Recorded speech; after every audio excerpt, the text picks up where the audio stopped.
Mastering the basics like line work and shading is critical before jumping into complex projects.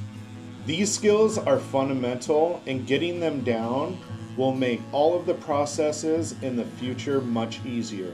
Also, taking the time to feel out the leather and understand how the leather tattooing machine works with the leather is going to improve your skills dramatically.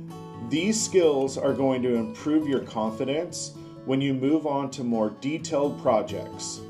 Now let's talk about your line work. The skills that I'm going to share with you are going to greatly improve your lines, creating smooth and steady line work. To achieve the best line work, you're going to want to focus on a steady hand and smooth movement. Keeping your machine at a perfect vertical angle is going to give you the best line work you can possibly get.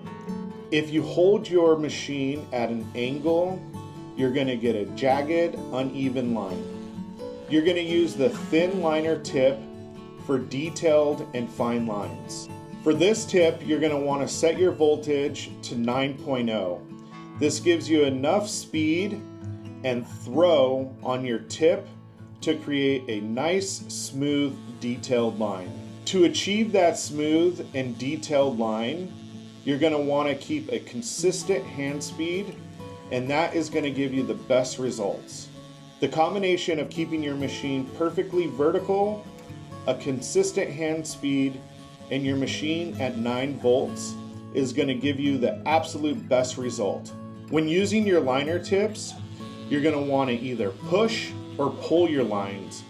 You're not going to want to go side to side, as that's going to create an uneven line.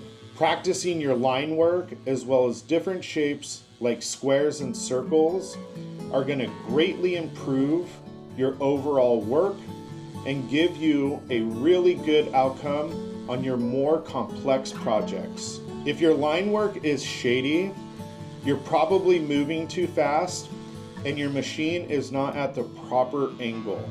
Focusing on your line speed and the proper angle of your machine is crucial, and that's the reason why I keep mentioning it. Some other techniques to stabilize your line work is to focus on your breathing and stabilize your wrist, as well as using your pinky as a pivot point. Now let's focus on shading. Your 3-point round shader tip is going to be crucial for your shading and textured effects that you desire. Mastering shading is going to add shadowing and texture. This is going to give a 3D effect to your project and make it pop. Keep steady pressure to give a consistent and smooth granulation to the look of your project. With the round shader tip, you're going to want the points of the tip to dance over the leather. You don't want to create gouges, you want to create smooth granulation, and that will be able to be added to but not taken away from. So take your time and do a very smooth and consistent stroke on every single one of your projects.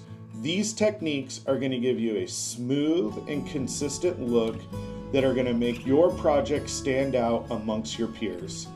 Now let's talk about some common mistakes to avoid when using your round shader tip. If you see patchy spots, that is a good indicator that you are not keeping consistent hand movement. The shading technique that you'll be using is called whip shading. This technique is when you start at the darkest part of your shading and whip your wrist away from that dark part of shading. This creates a stippled effect that gives you a dark to light effect and creates that 3D look that we're going for. Now that you know some basic techniques using the thin liner, the thick liner, and the round shader, it's time to practice these techniques on scrap leather before we move on to the advanced techniques.